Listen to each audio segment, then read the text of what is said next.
गणेश जी, स्वामी ये क्या कर रहे हैं? उन्होंने बालक गोपी में प्रवेश क्यों कर लिया? गोपी, माँ, बाबूजी, देखिए कौन आया है। आपकी प्रिय पुत्री और मेरी प्यारी बहन।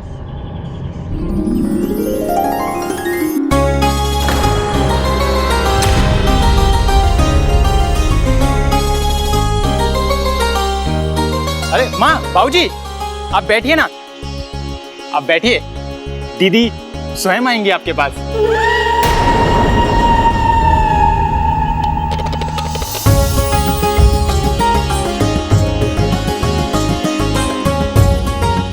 दीदी बैठिए, ये जी बैठिए ना। स्वागत है दीदी जिया जी, प्रणाम। किंतु ये सब आपको माँ बाबूजी के बाद ही मिलेगा। बड़ों का सम्मान करना हमारा कर्तव्य है। हमारे घर में इनके मान को ठेस पहुँचे ये संभव ही नहीं।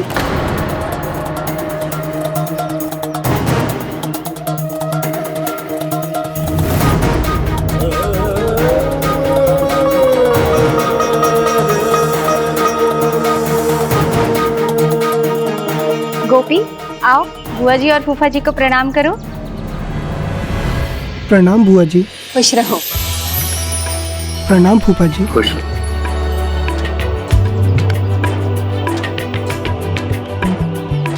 मार्ग में कोई कष्ट तो नहीं हुआ ना दीदी? नहीं भैया, अपने माता पिता भैया भाभी से मिलने आने में भला कैसा कष्ट। माँ बाबूजी के आशीर्वाद के बिना हमारे विवाह की सालगिरह तो अधूरी ही रह जाती है। मैं तो प्रतिदिन इनका आशीर्वाद ना लूं तो हमारा दिन ही अधूरा लगता है। कितना झूठ और ढोंग है इनके भीतर।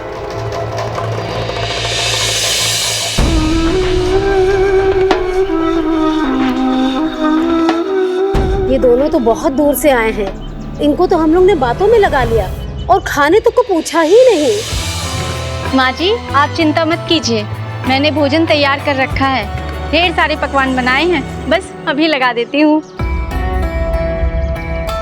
चलो गोपी, मेरी सहायता करो। हाँ माँ। सहायता तो ऐसी करूंगा कि फिर कभी किसी की सहायता तो क्या, अपना मुख पे दिखाने के लायक नहीं रहेगी।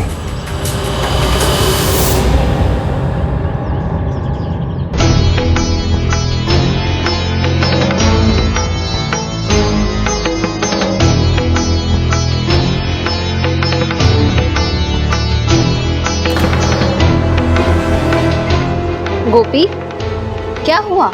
दादा दादी के सामने भोजन के पात्र नहीं रखे? उनके लिए कोई विशेष पात्र है क्या? हाँ, विशेष है, बहुत विशेष है दीदी। इसीलिए इसने पात्र नहीं लगाए, क्योंकि ये तो प्रतिदिन मैं करता हूँ ना। माँ बाबूजी के लिए पात्र सजाकर उनको प्रतिदिन भोजन मैं ही परोसता हूँ। आज तुम्हारे आने की प्रसन्नता में मैं सब भूल गया। क्या करूं? तुम्हें देखकर इतना प्रसन्न जो हूं मैं दीदी।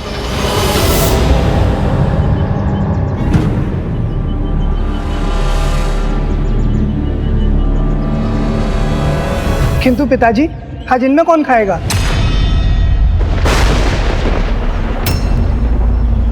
दादा दादी तो प्रतिदिन इनमें ही भोजन करते हैं। आज अचानक पीतल के थाल में भोजन परोस देंगे तो कहाँ अच्छा लगेगा उन्हें? खा ही नहीं पाएंगे वो तो। ये सब क्या है किशोर भैया? अब मैं क्या कहूँ? पिताजी हट करते हैं, है ना पिताजी? हाँ, हमें लगता है मिट्टी के पात्रों में भोजन अधिक सात्विक होता है। हाँ, देखो। लाओ पुत्र, हमें हमारे पात्र लाके दो।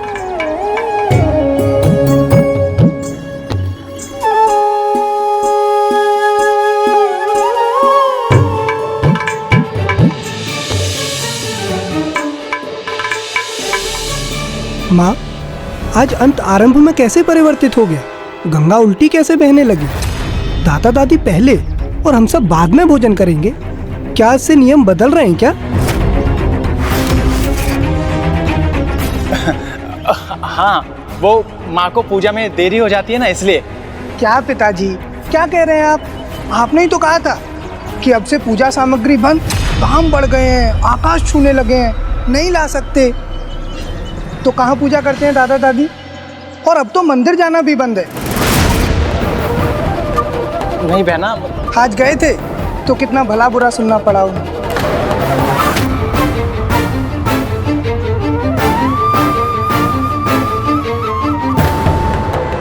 बुआ जी, दादा दादी का पेट तो मेरे से भी छोटा है। थोड़े से और बचे हुए भोजन में पेट भर जाता है उनका।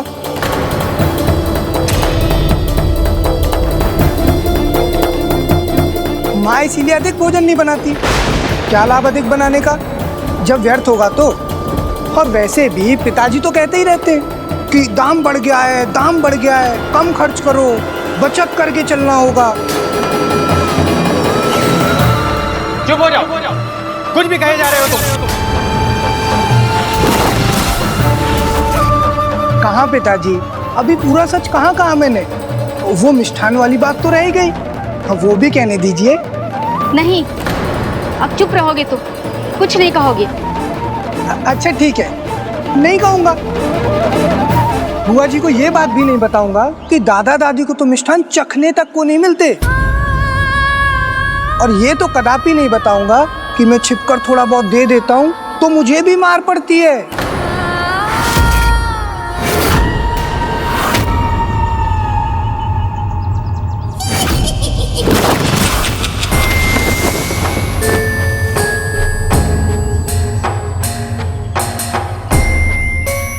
नहीं नहीं पिताजी, अगर आप नहीं चाहते तो मैं कुछ नहीं कहूंगा। अन्यथा मुझे भी आज से दादा दादी के साथ बाहर आहते में टूटी खाट पर सोना पड़ेगा।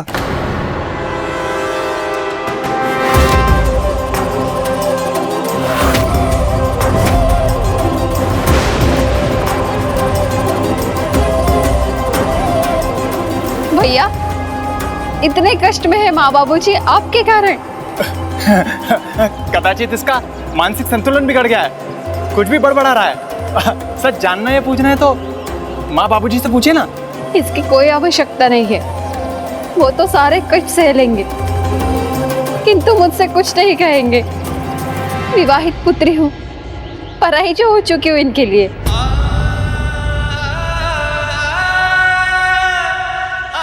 अरे नहीं नहीं दीदी, ये गोपी की बातों को अनसुना कर दीजिए। इसमें कोई सच्चाई नहीं है। ये तो जैसे कोई इसके भीतर कोई और घुस के बोल रहा है। हाँ हाँ, माँ ने एक सत्य तो कहा, मेरे भीतर कुछ आ गया है। चलो मैं बताता हूँ। पिशाच है मेरे भीतर, पिशाच है मेरे भीतर।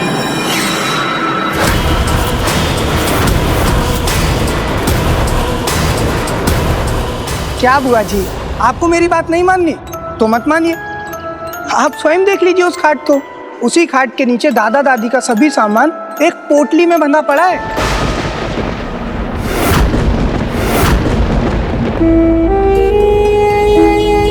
रुको बहना,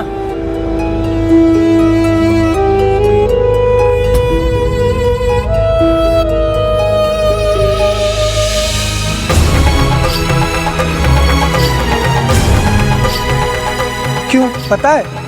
क्योंकि यदि इनका बोझ और खलने लगे तो उन्हें किसी आश्रम में भेजने में विलंब ना हो। गोपी! भैया, गोपी का मुख बंद कराने का अब कोई लाभ नहीं, क्योंकि आप कुछ कह लीजिए, परंतु सत्य मेरे सामने है। अब आप इसे छिपा नहीं सकते।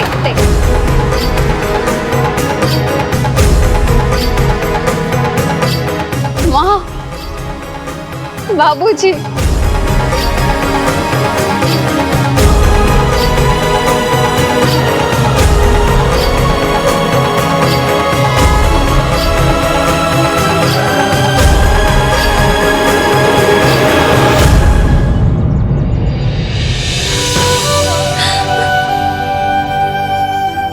जीवन की तपती धूप सहकर हमारा लालन पालन किया, हमारे जीवन को आश्रय देने के लिए जैसे एक विशाल वृक्ष बनाया। उसी मालिक को उसकी निस्वार्थ सेवा के लिए उसका फल नहीं दे सकते, छाया नहीं दे सकते? कैसी विडंबना है ये! लज्जा नहीं आती आप दोनों को? अब आपसे कुछ कहने का कोई अर्थ नहीं। पुत्री हो तो क्या हुआ, अब मुझे इनकी संतान होने का कर्तव्य और धर्म निभाना है। मैं इन्हें अपने साथ ले जाऊंगी।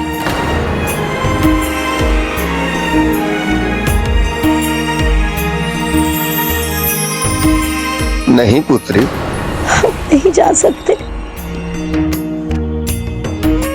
क्यों? क्यों नहीं चलेंगे आप मेरे साथ?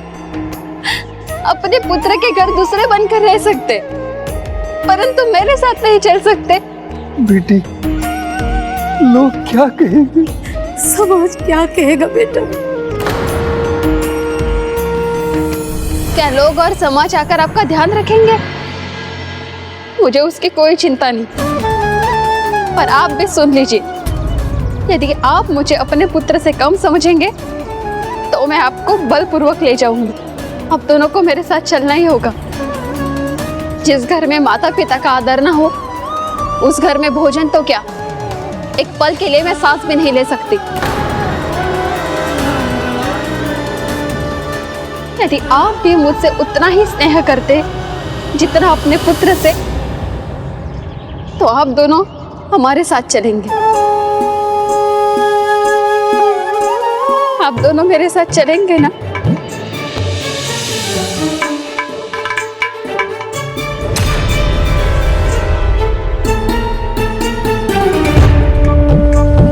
जो भी हुआ अच्छा ही हुआ, सर से बला तो टली।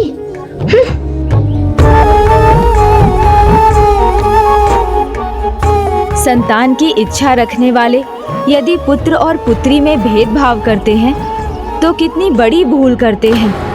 पुत्री अपने माता पिता से स्नेह भी करती है, उनका ध्यान रखने में भी सक्षम होती है, और वो एक नहीं 2 कुलों 2 घरों के सभी दायित्व निभाती है। माता पिता की सेवा केवल दायित्व नहीं, प्रेम है, निश्चल प्रेम, जो पुत्रियों के हृदय में कहीं अधिक होता है। पुत्र पाकर माता पिता स्वयं को भाग्यवान समझते हैं, किंतु पुत्री तो स्वयं भाग्य लक्ष्मी के रूप में उनके घर जन्म लेती है। दादा दादी चले गए पर आपने रोका तक नहीं। गोपी, रुकिए। और कितनी भूल करेंगे आप? अभी थोड़ा आगे बढ़ते और वृद्धावस्था के भोजन का अपना पात्र तोड़ देते, और फिर आगे चलकर इसका बोझ भी मुझे ही उठाना पड़ता, और इसका मोल तब तक कितना बढ़ जाएगा आप तो भली भांति समझ सकते हैं।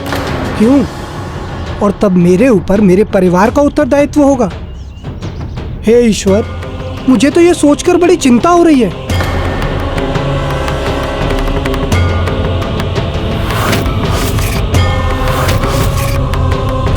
ओह, मेरी बातें सुनकर आप दोनों चिंता में पड़ गए।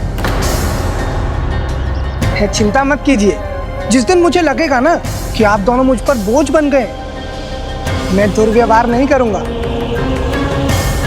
सीधे आपकी पोटली उठाकर आपको किसी वृद्धाश्रम में छोड़ाऊंगा। सीधे आपकी पोटली उठाकर आपको किसी वृद्धाश्रम में छोड़ाऊंगा। हमारी बुराई मत कीजिएगा, क्योंकि स्मरण है ना, रहना तो आपको हमारे साथ ही है। इस उम्र में ऐसा अपमान, ऐसे कटु वचन सुने बिना आपसे रहा नहीं जाता क्या? चुपचाप एक कोने में दुबके पड़े रहिए। हमें क्षमा कर दो पुत्र, हमें क्षमा कर दो। बेटा, हम समझ ही नहीं पाए कि लालच में हम क्या कर रहे हैं। क्षमा मांगनी है तो मुझसे नहीं, दादा दादी जी से मांगिए और लौटा लाइए उन्हें। अवश्य।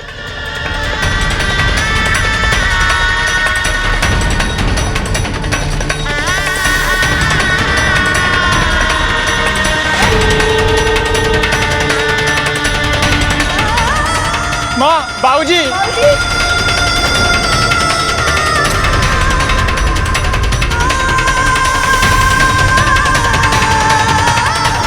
हमें क्षमा कर दीजिए बाबूजी, हमें क्षमा कर दीजिए पिताजी।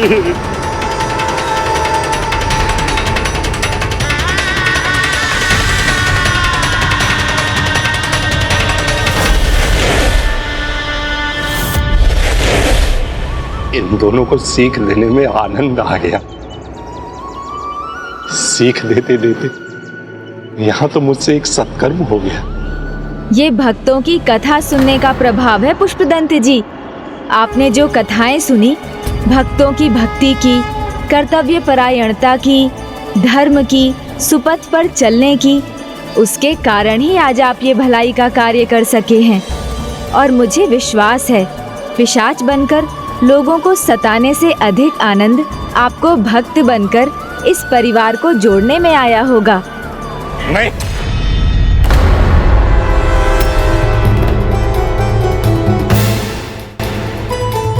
चलिए जया मौसी। गणेश जी, लेकिन आप जा कहाँ रहे हैं? वहीं अपने स्थान पर, वहाँ जया मौसी और भक्त कथाएं सुनने को लालायित हैं। अरे तो ऐसे कैसे चले जाएंगे आप मुझे छोड़कर? मुझे बांध कर नहीं ले जाएंगे? क्या कर रहे हैं गजानन आप? आपको विश्वास तो है कि वो आएंगे?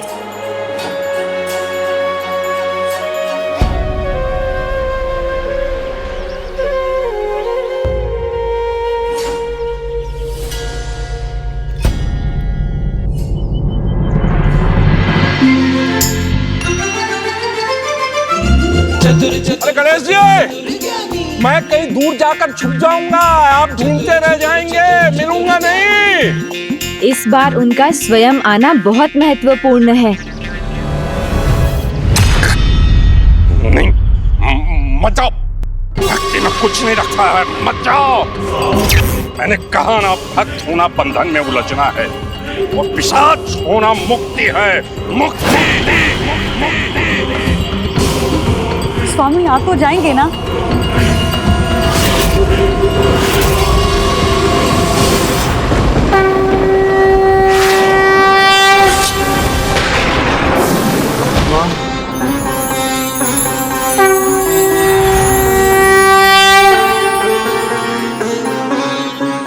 पिशाच की स्वतंत्रता वास्तव में स्वतंत्रता नहीं। वास्तव में यदि स्वतंत्र होना है, सभी बंधनों से मुक्त होना है, तो सर्वोच्च शक्ति से जुड़ना होगा, भगवान से मिलना है, तभी मुक्ति मिलेगी।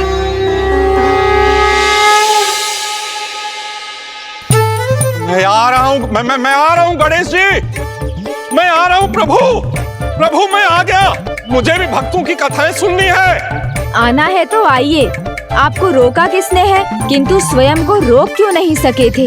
भाग कर गए क्यों थे? मुझे मेरी पिशाची प्रवृत्ति से मुक्ति कहाँ मिली है गणेश जी? मन में कुछ प्रश्न है तो संकोच मत कीजिए, जो पूछना है पूछ लीजिए। प्रश्न तो बहुत सारे हैं गणेश जी। मैं अपने अंदर की पिशाची प्रवृत्ति से मुक्त क्यों नहीं हो पा रहा हूँ? अपने अंदर के अच्छाई को और बल क्यों नहीं दे पा रहा हूँ? बताइए ना गणेश जी, कैसे होगा?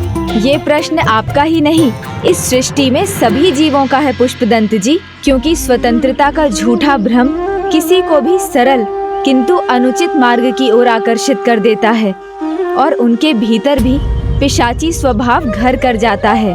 वहीं दूसरी ओर भक्ति और सत्य कर्म का मार्ग कठिन होता है, किंतु ये मार्ग व्यक्ति के भीतर के रावण का अंत कर देता है और जो इसका चुनाव करते हैं उन्हें मुक्ति ही नहीं मिलती, अपितु परमानंद की प्राप्ति भी होती है।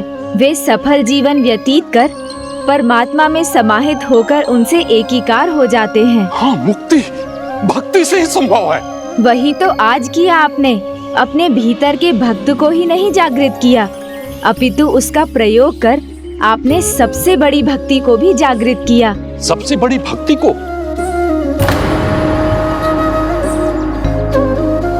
हाँ, माता पिता की भक्ति। माता पिता की सेवा ईश्वर भक्ति, साधना और तप से कहीं अधिक बढ़कर है और जो भी इस मार्ग पर चलता है वो सभी की दृष्टि में आदर का पात्र बन जाता है। अरे वाह! हाँ तो गणेश जी सुनाइए ना, कथा सुनाइए।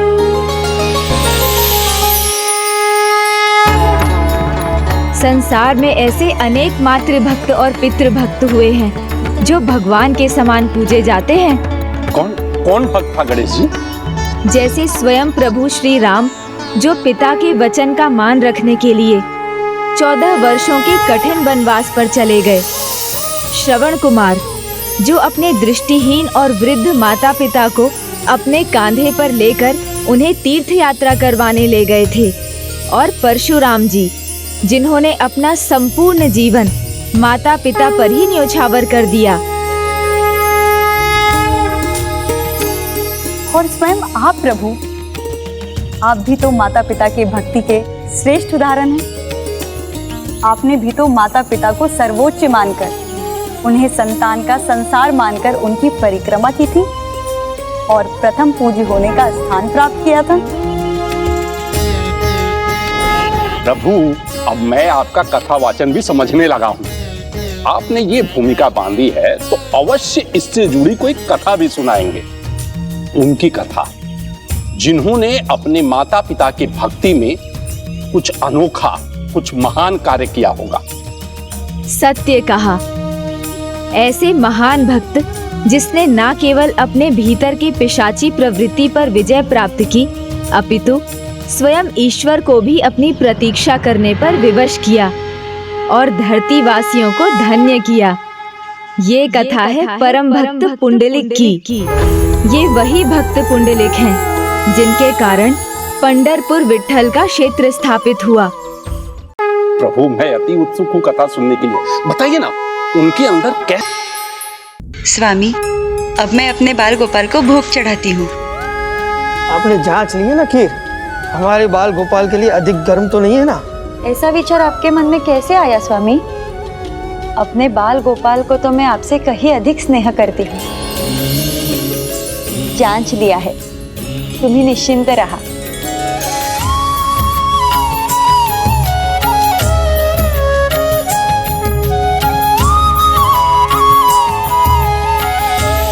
अब शीघ्र खा लीजिए बाल गोपाल, नहीं तो भोजन ठंडा हो जाएगा। बाल गोपाल आज मेरे हाथों से खाएंगे।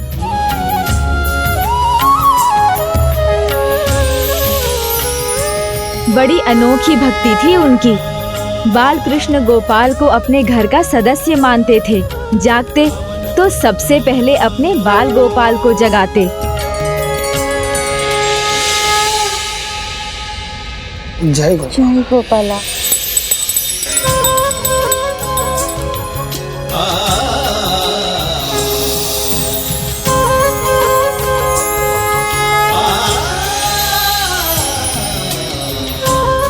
घर पर जो भी पकवान बनते सबसे पहले उन्हें ही खिलाते, और फिर रात्रि में सोने के समय पहले बाल गोपाल को सुलाना ना भूलते। उन्हें सुलाते, फिर स्वयं सोते। ईश्वर से आप जितना स्नेह करेंगे, उससे भी अधिक स्नेह ईश्वर आपसे करेंगे। ये प्रमाणित भी हुआ जब इन दोनों ईश्वर भक्तों को पुत्र की प्राप्ति हुई, जिसका नाम उन्होंने रखा पुंडलिक। पुरोहित जी, हमारे पुत्र की कुंडली देखकर बताइए ना, पुंडलिक उसके लिए उचित नाम रहेगा? हाँ, रहेगा।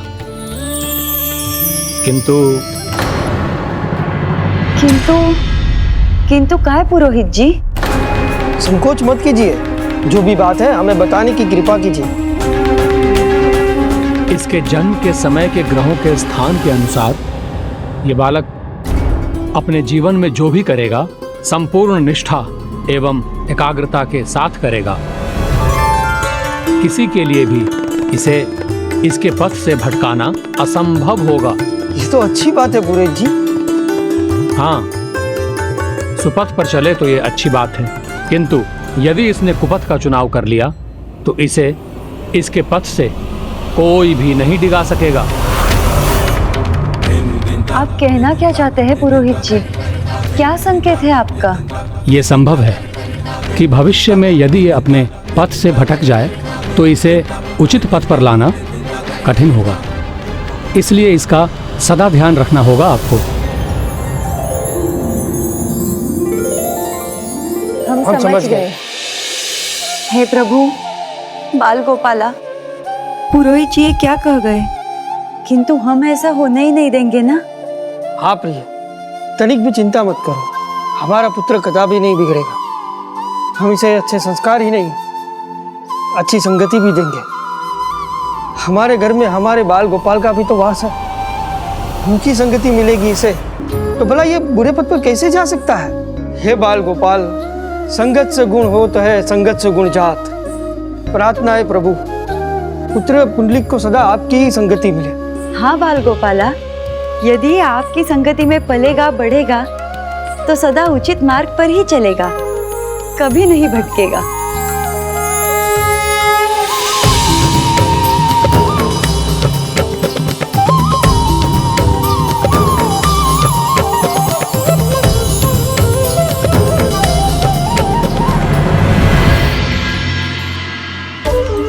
क्या हुआ प्रभु, आपने वंशी वादन क्यों रोक दिया? मेरे एक भक्त हैं जिनकी एक इच्छा है कि उनके पुत्र को बड़े होते हुए मेरी संगति मिले, जिससे वो कभी भी अपने पद से ना भटके। तो इसमें क्या समस्या है प्रभु? संगति, संस्कार हम नहीं, व्यक्ति के कर्म और उसके स्वयं के विचार ही निर्धारित करते हैं। तो क्या आपके भक्त के साथ भी ऐसा होने वाला है प्रभु? तो क्या होने वाला था प्रभु? क्या पुंडलिक को प्रभु परम श्री कृष्ण की संगति मिलने वाली थी? पुंडलिक की कुंडली के अनुसार वो हर कार्य निष्ठा और एकाग्रता से करेगा और उसके उदाहरण उसकी बाल्यावस्था से ही दिखने लगे थे।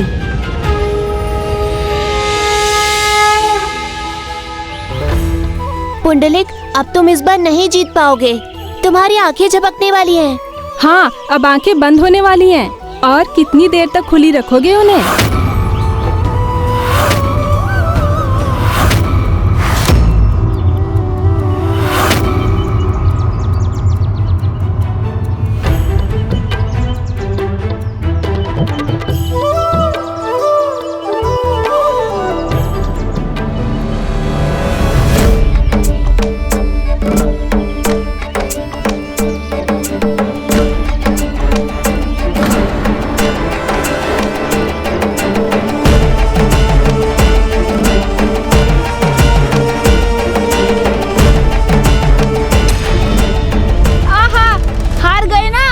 चलो हटो, अब मेरी बारी है। इस बार मैं देर तक टिके दिखाऊंगा।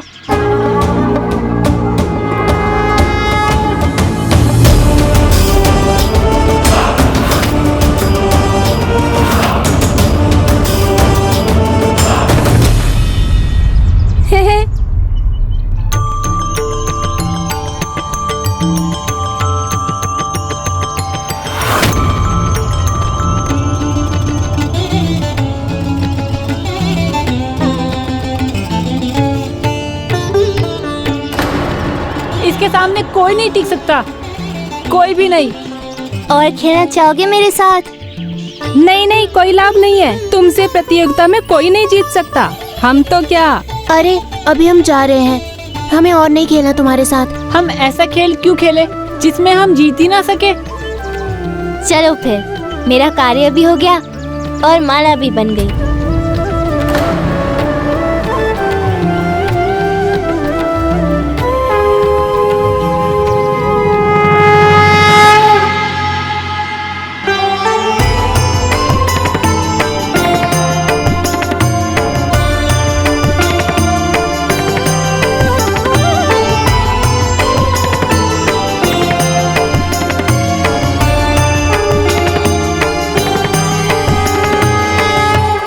हे बाल गोपाल, आज आपके सबसे प्यारे लड्डू बने हैं भोग में।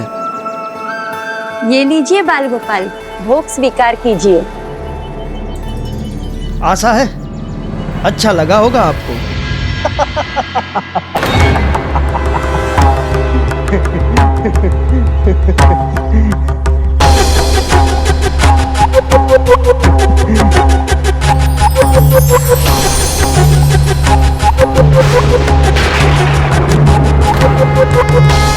काका,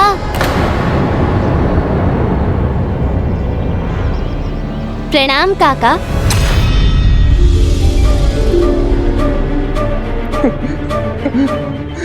मुझे क्षमा करना भ्राता, मैंने अनजाने में आपका और आपकी भक्ति का उपहास किया। आप तो प्रभु की प्रतिमा से बात कर रहे थे और मुझे हंसी आई, किंतु फिर मुझे प्रभु का आभास हुआ, अर्थात आप उचित थे। भूल मुझसे हुई है, मुझे क्षमा कीजिए भ्राता, मुझे क्षमा कीजिए।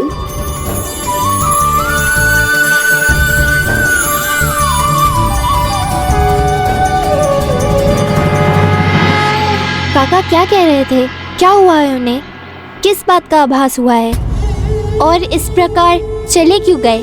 तुम्हारे काका को लगा कि मैं ऐसे ही प्रतिमा से बातें कर रहा हूँ। वो समझ ही नहीं पाए कि ये प्रतिमा नहीं, हमारे प्रभु है, हमारे बाल गोपाल, जो हमारे घर में रहते हैं, हमारे साथ। पुत्र, ये विश्वास की बात है। विश्वास ना हो तो मात्र प्रतिमा है, किंतु विश्वास हो तो ये हमारे प्रभु है, जो सदा हमारे साथ रहते हैं, हमारे परिवार के सदस्य बनकर।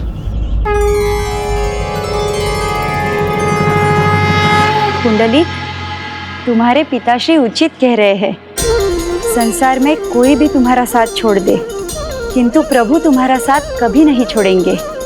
ये सदा तुम्हारे साथ रहेंगे, तुम्हारी बातें सुनेंगे, तुम्हारी सहायता करेंगे, तुम्हें मार्गदर्शन देंगे। जो तुम्हारे लिए आवश्यक है वो सब तुम्हें देंगे।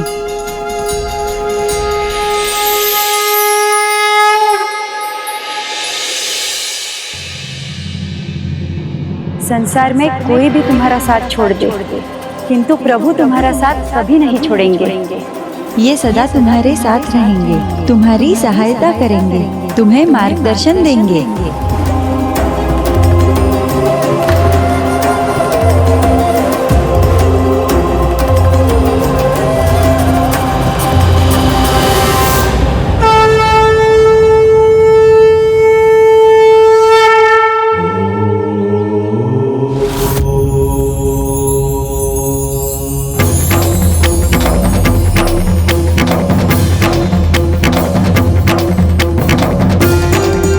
प्रभु, मेरी गोपाला। जिसका जैसा विश्वास उस रूप में प्रभु गोपाला को देख सकते हैं, अपने बाल गोपाल के रूप में या अपने इष्ट भगवान के रूप में।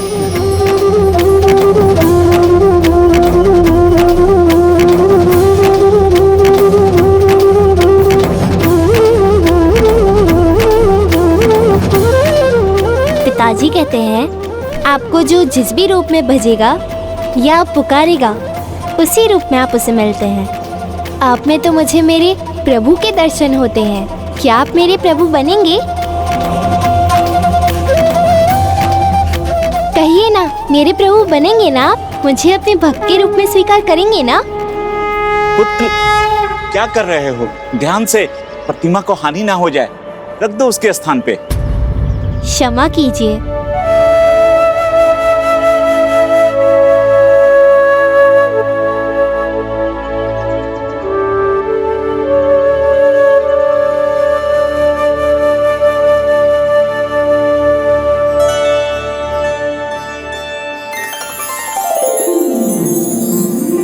पुत्र, तुम्हें प्रतिमा चाहिए क्या?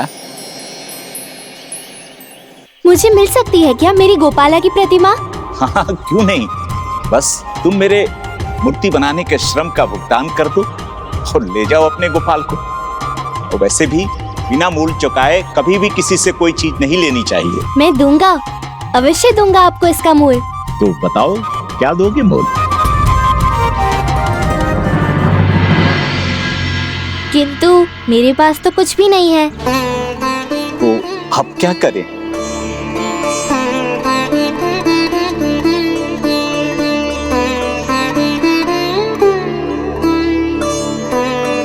धन तो नहीं है मेरे पास, किंतु एक उपाय है। मैं आपके श्रम का मूल श्रम से चुका सकता हूँ। श्रम? कैसा श्रम? तुम मेरे लिए क्या कर सकते हो पुत्र? मैं आपके लिए मिट्टी गोंद दूंगा। पुत्र, तुम इतने छोटे हो, इस मिट्टी को कैसे गुथ पाओगे? अरे इसे गुथने में तो मैं थक जाता हूँ। मुझे गूंदने दीजिए ना, मैं गूंद दूंगा। गुथने दो उसे। आओ पुत्र।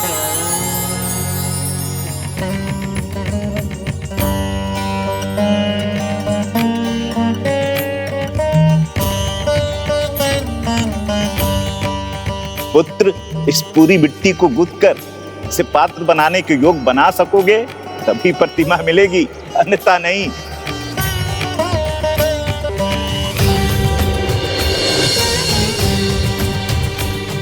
ये क्या कर रहे हो पुंडलिक?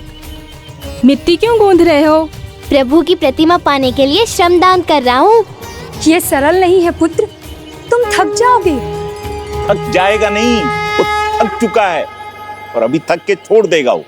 नहीं काका, पुंडलिक उनमें से है जो ठान लेता है वो करके ही मानता है। हाँ हाँ, दामोदर उचित कह रहा है। इसलिए कुम्हार काका, मुझे अपने प्रभु की प्रतिमा देने के लिए अपने मन को अभी से समझा लो।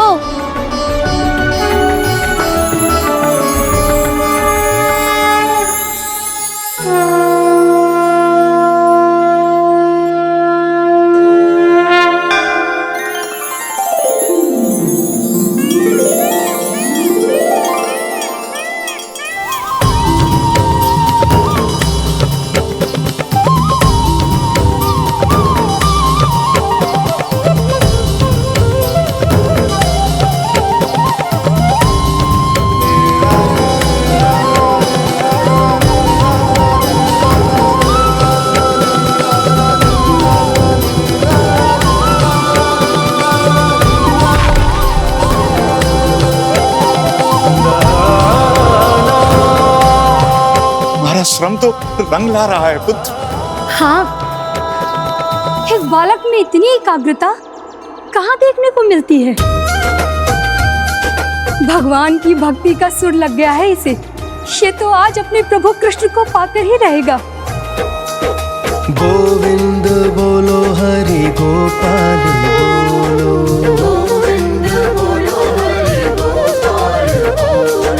राधा रमण हरि गोपाल बोलो,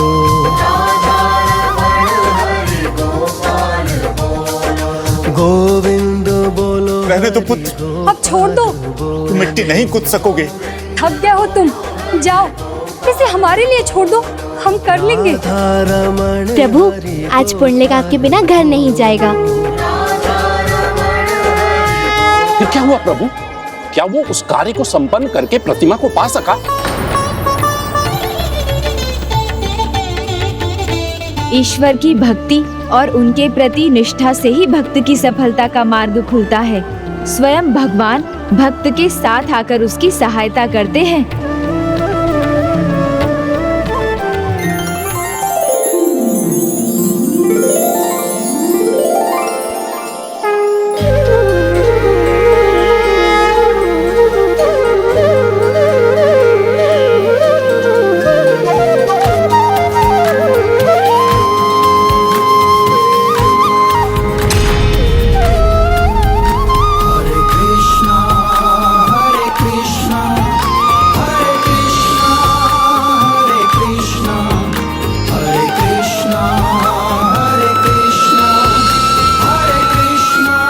प्रभु, ये छाया अवश्य ये आपकी ही लीला है।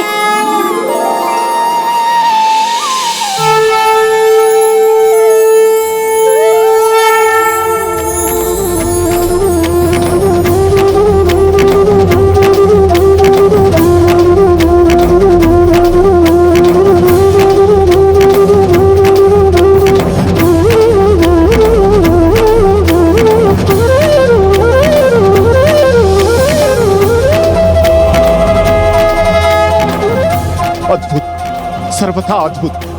ये धुने बालक तो अपनी ही धुन में मगन है। ताल, लय और थिरकन का अनूठा संगम है इसके पाँव में।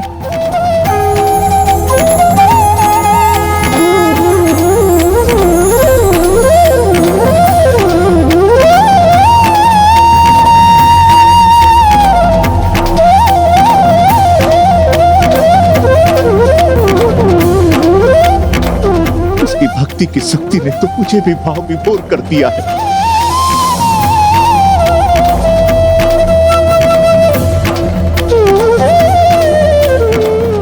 बस पुत्र, मिट्टी गूंथ ली तुमने, तुम्हारा कार्य संपन्न हुआ।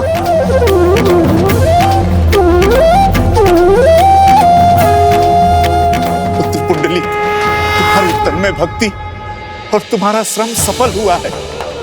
मैं अब चाहकर भी तुम्हें तुम्हारी प्रतिभा ले जाने से नहीं रोक सकता हूँ। रुक जाओ पुत्र, ले जाओ अपने प्रभु को पुत्र, ले जाओ।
ये तुम्हारे प्रभु जिन्हें तुमने अपने श्रम से पा लिया।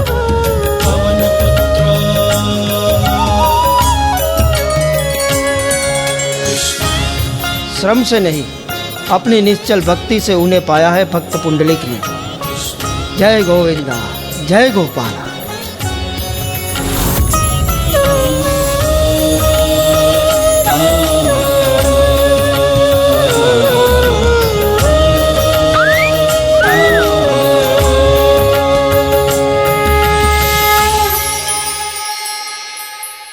मैंने कहा था ना प्रभु, आज मैं आपको अवश्य अपने साथ लेके जाऊंगा।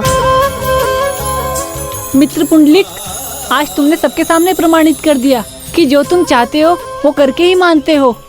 अद्भुत एकाग्रता है तुम्हारी, जिससे अपने मन की इच्छा पूर्ण कर लेते हो तुम।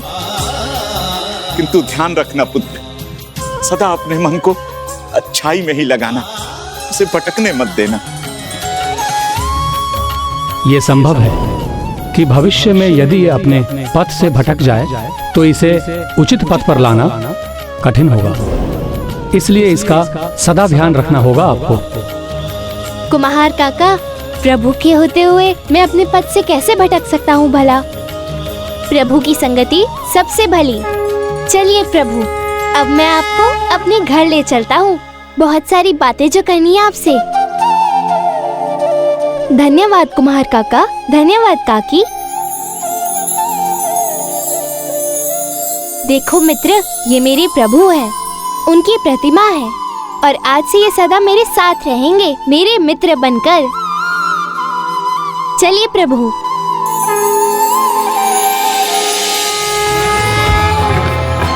माँ, देखो कौन आया है मेरे साथ।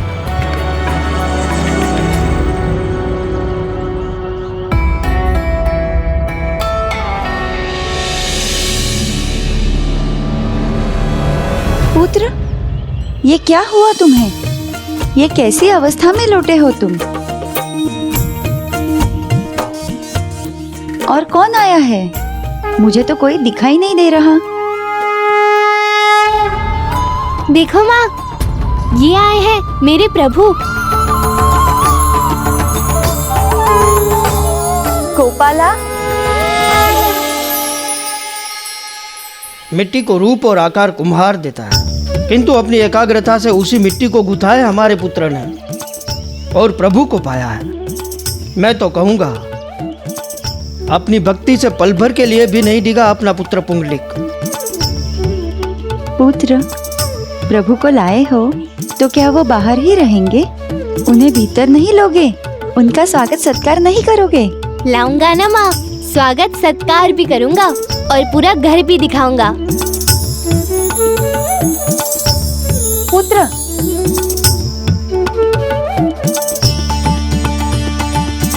उसके पाँव स्वच्छ नहीं किए उसने। सत्यवती, उसके पाँव मिट्टी से नहीं, प्रभु भक्ति से सने हैं। भक्ति का आनंद लेने दीजिए उसे।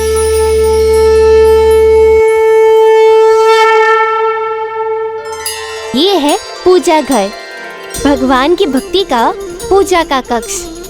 यहाँ आते ही आनंद का अनुभव होता है। और ये है हमारे गोपाला, आप ही के तो रूप है ना? हाँ पुत्र, ये भी इन्हीं के ही रूप हैं। लाओ, इन्हें मुझे दे दो, मैं इन्हें यही स्थापित कर देती हूँ। नहीं माँ, आपके गोपाला है ना आपके पास? ये मेरे प्रभु हैं, ये मेरे साथ मेरे कक्ष में रहेंगे।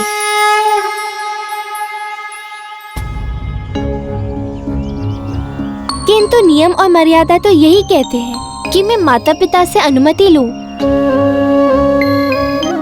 मुझे मेरे प्रभु को मेरे कक्ष में रखने की अनुमति दीजिए ना माँ। अनुमति दे दीजिए, बालक है, अपने कक्ष में रख सकता है इन्हें। किंतु आपको आपके प्रभु का ध्यान रखना होगा।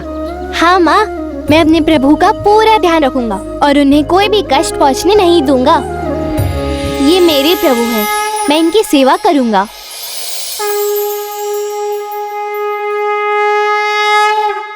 ये मेरा कक्ष है और ये आज से हमारा कक्ष होगा।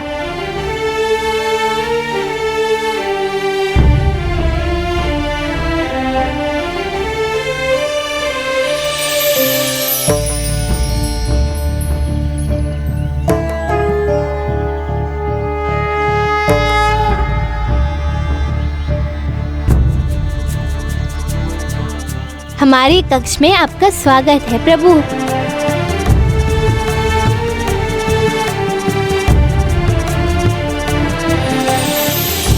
प्रभु, अब जब मैं आपको अपने कक्ष में लेकर आया हूँ तो आपको भी मेरी बात सुननी पड़ेगी। ऐसा नहीं कि मैं बोलते जाऊँ और आप सुनो ही ना। मैं एकाग्र होकर सुना रहा हूँ तो आपको भी एकाग्रता से सुनना होगा।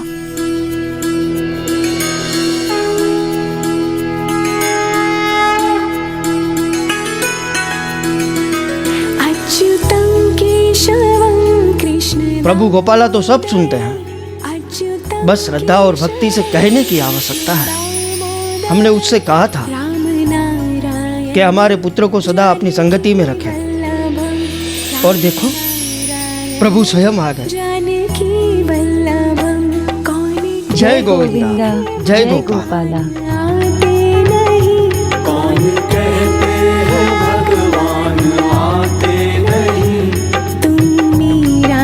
जैसे बुलाते नहीं, तुम मीरा के जैसे बुलाते नहीं।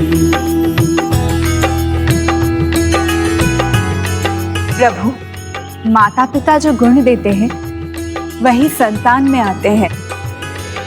पुंडलिक के माता पिता भक्ति और प्रेम से आपको अपने परिवार का सदस्य मानते हैं और उनका पुत्र भी अब वही कर रहा है। माँ, भूख लगी है, हमें भोजन दीजिए। हमें? हमें? और कौन है तुम्हारे साथ? आप भूल गई क्या माँ? मैं अब अकेला कहाँ? मेरे साथ तो मेरे प्रभु है ना। थांभा देते।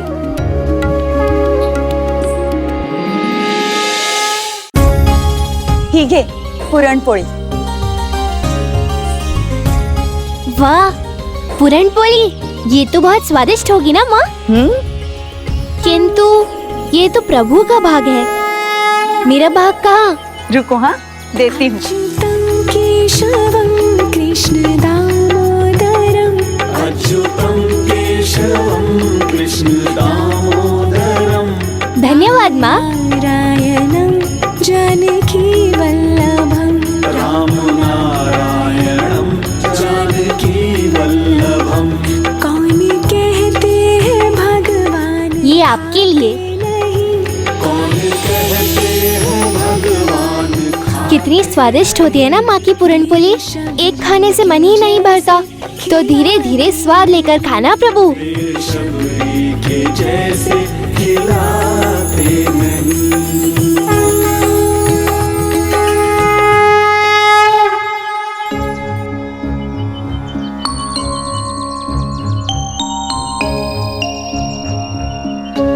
प्रभु, लगता है भक्ति की संगति का आनंद तो आपको आने भी लगा है। आपको तो ज्ञात है राधा, प्रभु सदा अपने भक्तों की संगत के भूखे रहते हैं। हम उनके साथ रहते हैं जब तक भक्त हमें अपने हृदय और मन में रखकर आनंदित होते हैं। आपकी इस मुस्कान के पीछे क्या रहस्य है प्रभु? तब तो मैं यही मनाऊंगी कि आपके और आपके इस भक्त के संबंध में कोई परिवर्तन नहीं आए। परिवर्तन तो प्रकृति है प्रिय, फिर वो संस्कार और विचारों की ही क्यों ना हो। माता पिता संस्कार तो दे सकते हैं किंतु विचार नहीं, और यदि विचारों में परिवर्तन आया तो संस्कार और संगति में परिवर्तन निश्चित है। तब तो मैं यही मनाऊंगी कि उसके विचार कभी ना बदले।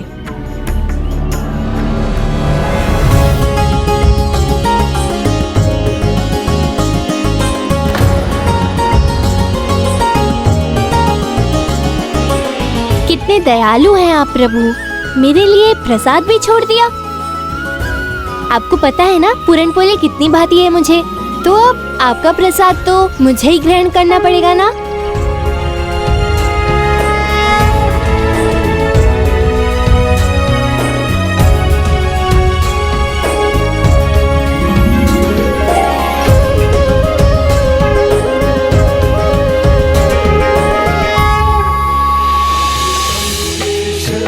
चलो, पेट पूजा तो हो गई, अब थोड़ा विश्राम करते हैं। जानकी वल्लभम राम नारायणम जानकी वल्लभम। कौन कहते हैं भगवान सोते नहीं, कौन कहते हैं भगवान सोते नहीं। माँ यशोदा की जैसे सुलाते नहीं, माँ यशोदा की जैसे सुलाते नहीं। प्रभु, मेरी आंखों की जैसे निद्रा ही उड़ गई। जैसे ही सोने का प्रयास करता हूँ, आप सामने होते हो और मेरा मन आपसे बातें करने लग जाता है। अब आप ही बताओ क्या करूँ मैं? ओह, अब समझा। मैं पिताजी की पुस्तकों में से किसी पुस्तक का पाठ आपको सुनाता हूँ। मैं अभी आया प्रभु। कृष्ण दामोदरम अच्युतम केशवम कृष्ण दामोदरम राम नारायणम जानकी।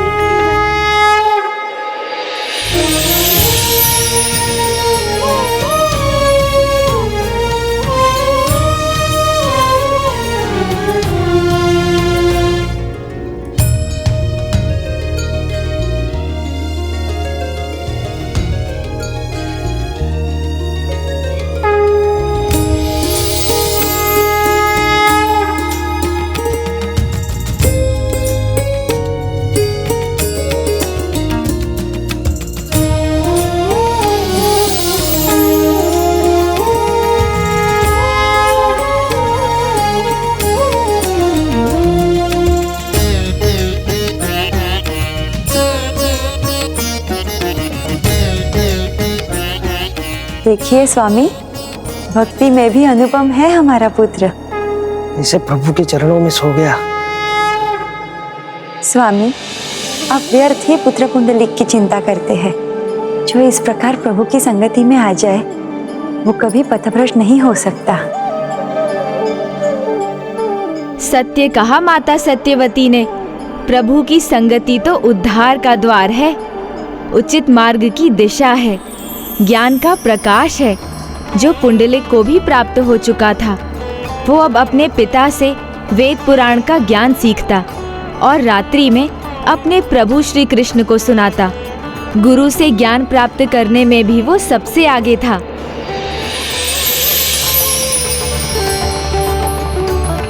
शिष्यों, ध्यान से सुनने से ही तुम इस पद के गूढ़ रहस्य को समझ सकोगे।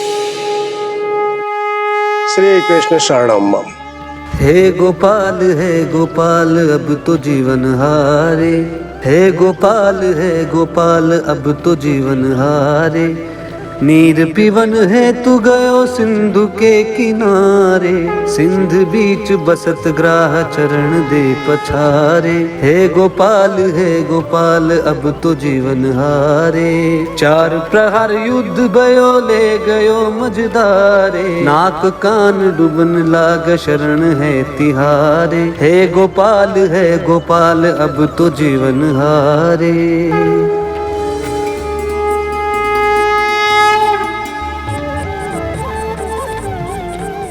तुम सब ने इस पद को बड़े ध्यान से सुना। तुम में से कौन बता सकता है कि इस भजन में ग्राह, सिंधु और चार प्रहर का वास्तविक अर्थ क्या है? पुंडलिक, क्या तुम मेरे प्रश्न का उत्तर दे सकते हो? गुरुजी, सिंधु अर्थात ये माया रूपी संसार, ग्रह अर्थात मोह माया का जाल, चार प्रहर हैं जीवन के चार आश्रम, ब्रह्मचर्य, गृहस्थ, वानप्रस्थ और संन्यास।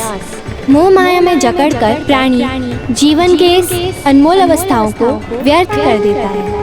अद्भुत! जिसने इस अल्पायु में जीवन के गूढ़ रहस्य को समझ लिया, वो विलक्षण है। पुंडलिक, मैं तुमसे अत्यधिक प्रसन्न हूं। शिष्यों, हम अपने जीवन में एक दूसरे से कुछ न कुछ सीखते रहते हैं। आज हमें पुंडलिक ने सिखाया कि जो एकाग्रता से सुनेगा वो पूर्ण रूप से समझ सकेगा। अति उत्तम पुंडलिक। प्रभु गोविंद की कृपा इस प्रकार तुम पर सदैव बनी रहेगी और इसी प्रकार तुम सदैव ज्ञान के पथ पर अग्रसर रहोगे। यह मेरा आशीर्वाद है।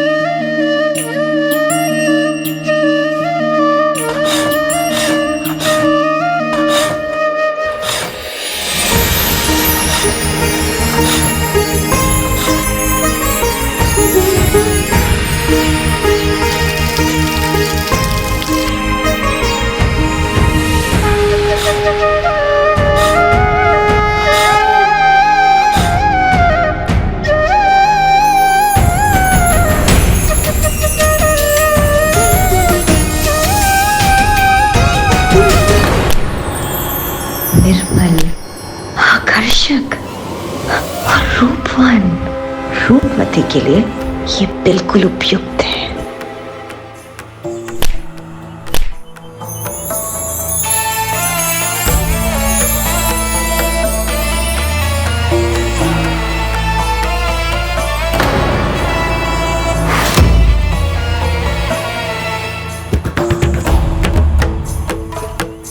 ये पुंडलिक तो सभी की आंखों में समा गया है।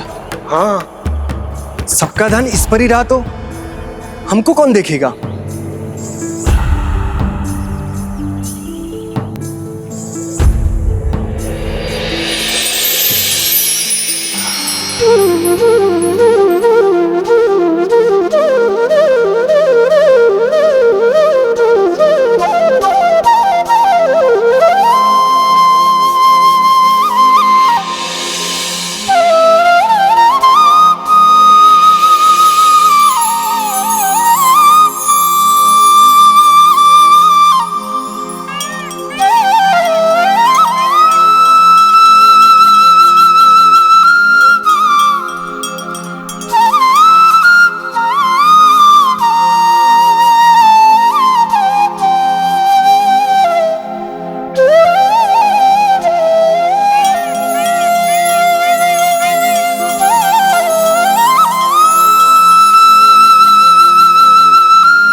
ये किसी और को देखता भी नहीं। ये भी सब इसके पीछे मग्न रहती है।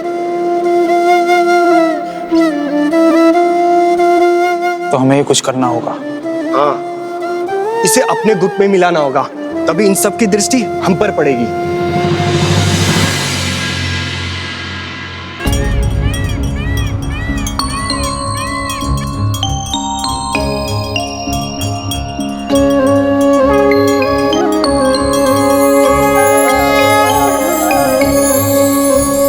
आनंद आ गया प्रभु गोविंद, आनंद आ गया।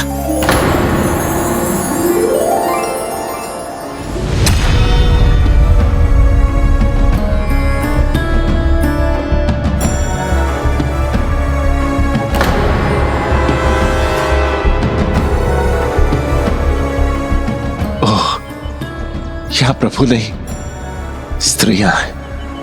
गोविंद बोलो, हरि गोपाल बोलो, गोविंद बोलो, हरि गोपाल बोलो, गोविंद बोलो, हरि गोपाल बोलो। वंशी तो बहुत अच्छा बजाते हो पुंडलिक। मोहित कर लेते हो सभी को। बहुत ही अच्छा उपाय ढूंढा है। अच्छा लगा आप लोगों को? तो फिर संध्या के समय पिताजी की ज्ञान सभा में अवश्य आना। प्रभु भजन के समय बजाने के लिए तो बांसुरी सीखी है मैंने।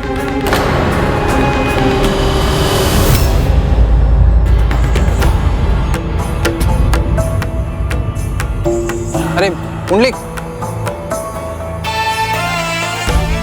चलो रूपमती, जिसके लिए तुम्हारे नयन मुग्ध हो गए हैं वो तो तुम्हारी नैनों से दूर जा चुका है।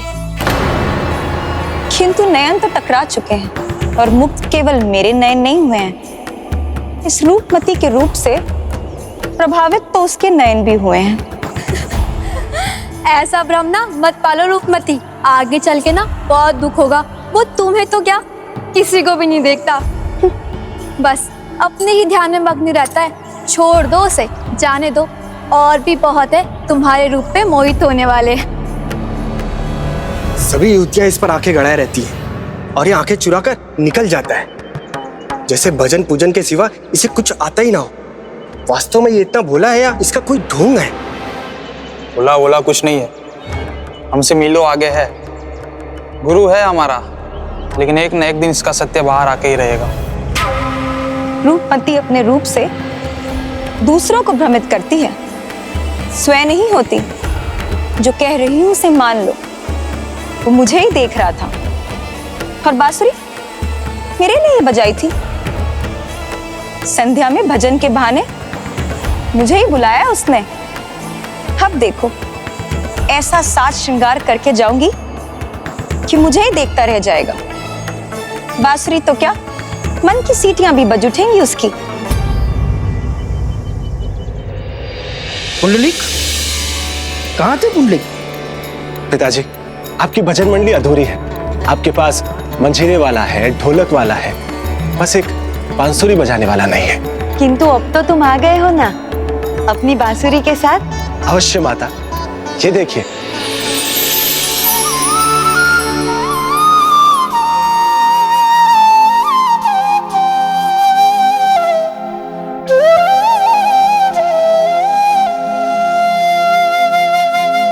वाह, क्या सुर लगाया।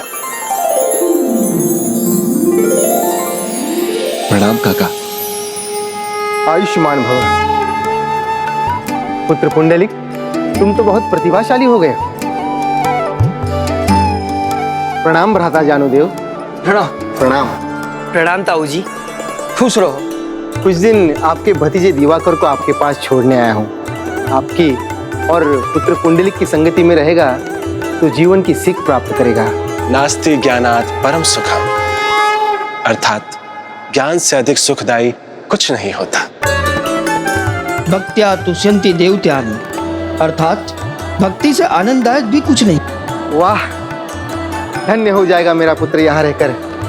इसी प्रकार ज्ञान वचन सुनता रहेगा तो शीघ्र बहुत ज्ञान प्राप्त करेगा। भ्राता दिवाकर, तुम मेरे साथ रहोगे, मेरे प्रभु गोविंद के साथ मेरे कक्ष में। प्यारा नाम है श्री राधे गोविंदा, मन भजले हरि का प्यारा नाम है। जय गोविंदा, जय गोपाल, जय गोपाला, जय गोविंदा, जय गोपाला।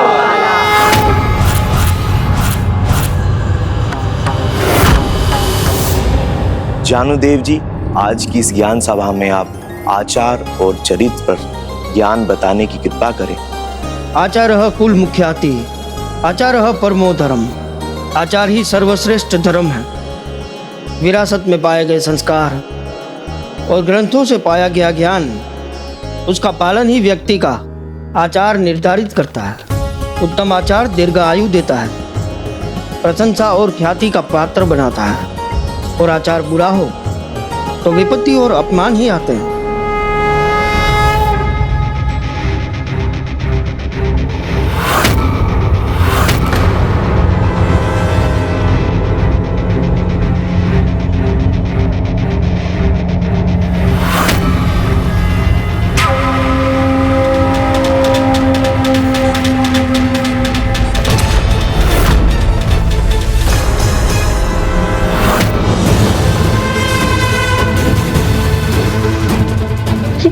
कैसी विपत्ति में पड़ गई मैं।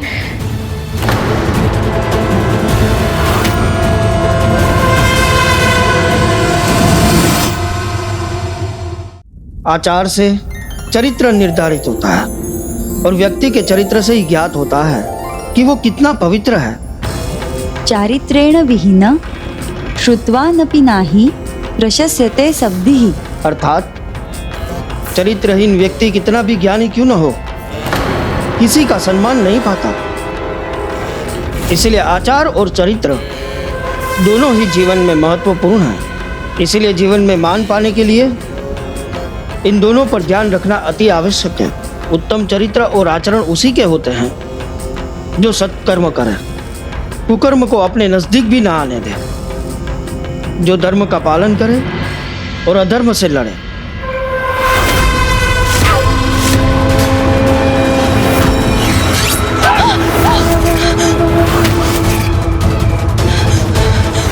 कब तक बचोगी मुझसे?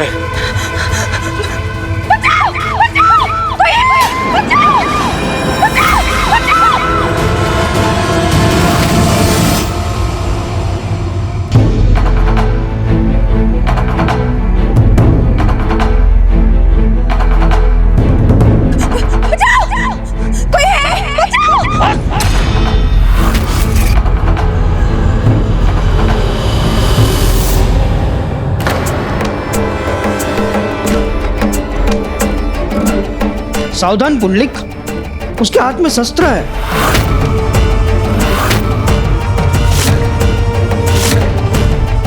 माता, आप चिंता मत कीजिए। पुत्र पुंडलिक साहसी, सत्य, निष्ठ और संस्कारी है। इतने विकट परिस्थिति में भी कितना उचित आचरण किया है। आप दोनों के आशीर्वाद लेना नहीं भूला। ऐसे चरित्रवान, संस्कारी युवक का कुछ बुरा नहीं हो सकता, अपितु बुराई ही उसके निकट आने से डरेगी। पुत्र दिवाकर, अपने भ्राता पुंडलिक से कुछ सीखो, सभी सद्गुण प्राप्त करो, उन्हें अपने जीवन का अर्थात अपने चरित्र और आचरण का भाग बनाओ।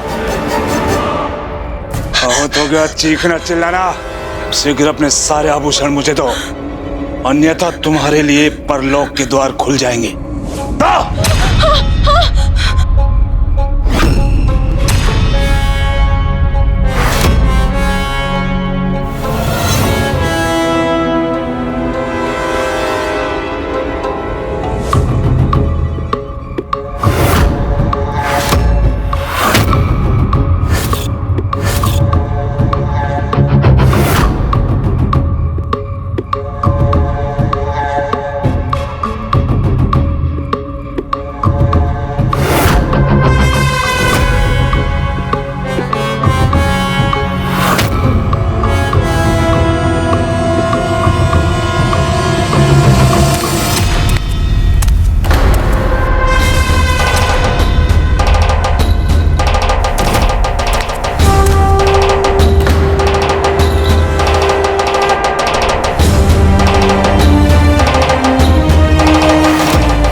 सीधा है, चुपचाप लौटा दो उन्हें। मैं छीना हुआ माल कभी नहीं लौटाता। अपने प्राण लेने पर विवश मत करो युवक, हट जा मेरे सामने से।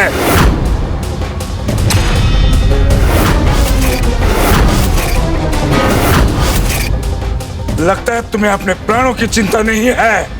मेरे प्राण तो मेरे प्रभु गोविंद के पास है, उसे तुम क्या छीनोगे? और मैं अपने प्रभु गोविंद से अधिक किसी से अधिक बात नहीं करता, इसलिए बिना अधिक बोले चुपचाप इनके आभूषण लौटा दो और चले जाओ यहाँ से।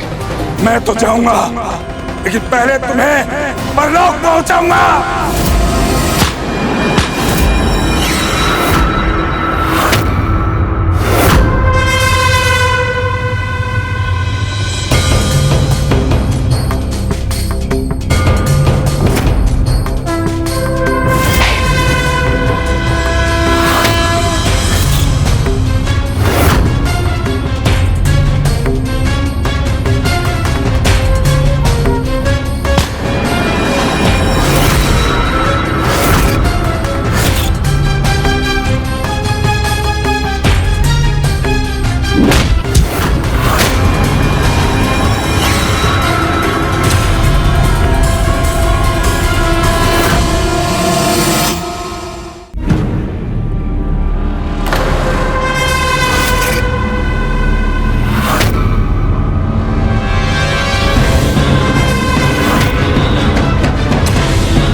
ये मेरी कवच बनेगी।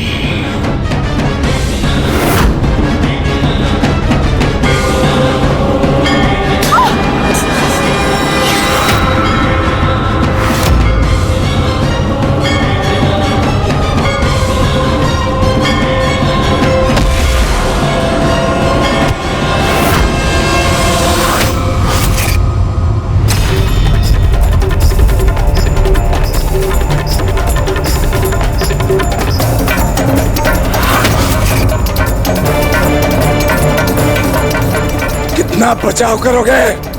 मेरा ये प्रहार सफल होगा।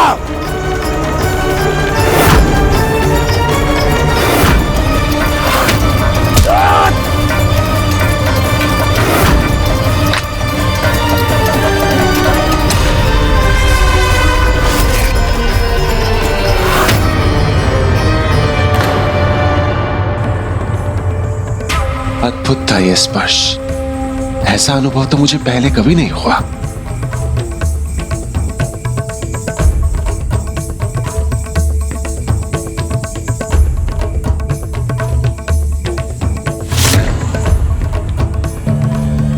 बस बहुत हुआ, अब अपने काल से भेंट करोगे तुम।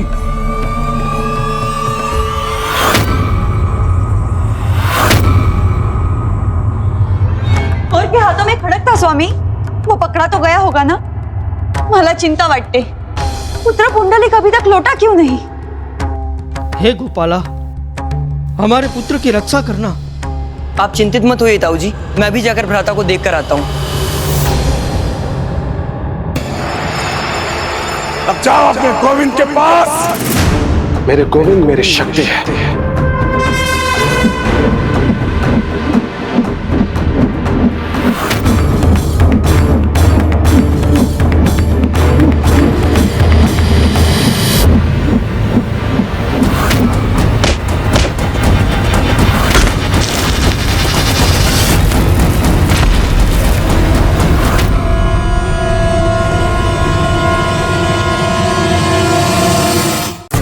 इससे पार पाना कठिन है, मुझे निकल जाना चाहिए।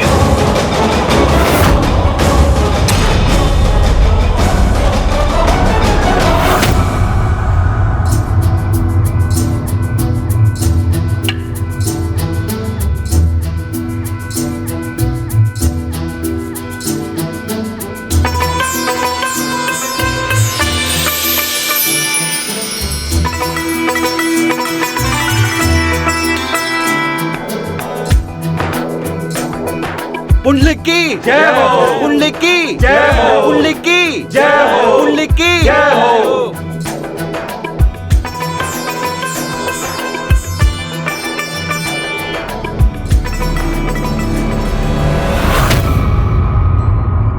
मेरा मन विचलित हो रहा है, जैसे कुछ अनुचित होने वाला हो। भ्राता, आप व्यर्थ चिंता कर रहे हैं। पुत्र पुंडलिक को उचित अनुचित का भेद ज्ञात है। वो सुपथ पर अड़िग है, उससे वो कभी नहीं भटकता। हाँ, भटके हुओं को वो उचित मार्ग दिखाता है। वो जल्द ही लौट आएगा, आप निश्चिंत रहिए।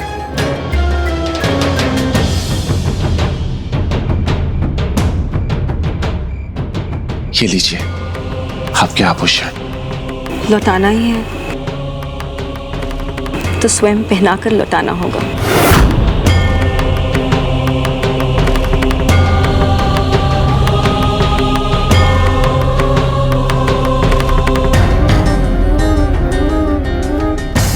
नहीं नहीं, ये उचित नहीं होगा, आप स्वयं ले लीजिए। पुंडलिक, ये क्या कर रहे हो? उनके अनुरोध को ठुकरा रहे हो तुम? हाँ, वो तुमसे मांग क्या रही है? बस थोड़ी सी सहायता तो कर दो ना। हाँ, भयभीत है, सहमी हुई है वो। उनकी सहायता करने से पीछे नहीं हटना चाहिए, ये तो शिष्टाचार के विरुद्ध है। पुंडलिक, पुंडलिक, पुंडलिक, पुंडलिक, पुंडलिक, पुंडलिक, पुंडलिक, पुंडलिक, पुंडलिक, पुंडलिक, पुंडलिक, पुंडलिक, पुंडलिक, पुंडलिक, पुंडलिक, पुंडलिक, पुंडलिक, पुंडलिक।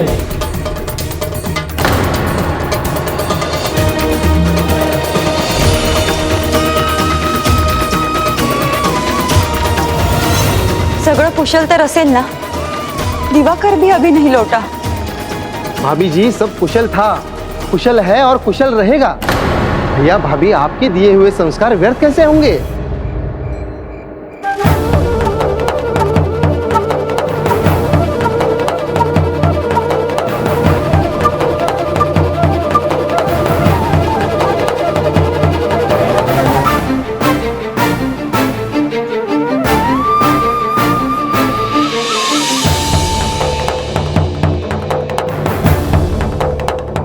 पुंडलिक वो जो चाहती हैं उसमें कुछ अनुचित नहीं। चलो पहना दो उनके आभूषण उन्हें।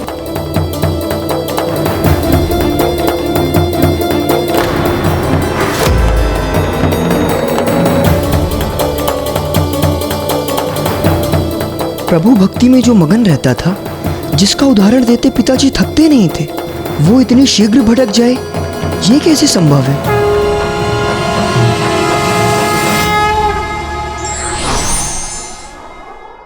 व्यक्ति को स्वयं अपने विवेक से कोई भी कार्य करना चाहिए, ना कि किसी के बहकावे में आकर।